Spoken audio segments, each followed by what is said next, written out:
I wanted to show you this Samsung washer.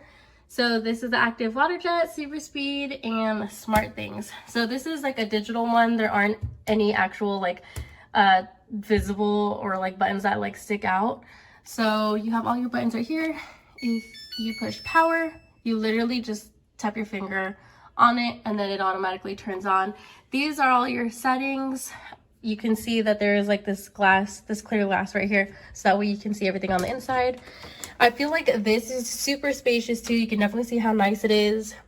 You can fit like a good few loads in here. It really is large in size.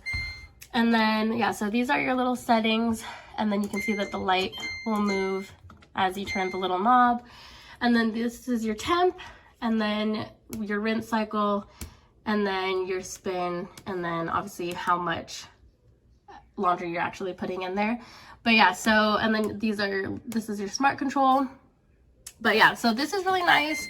I like this a lot. It works really great. This is where you put in your detergent and then your softener.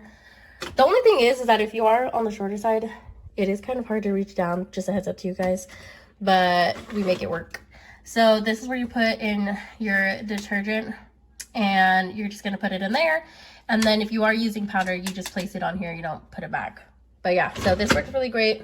I highly recommend checking this washer out.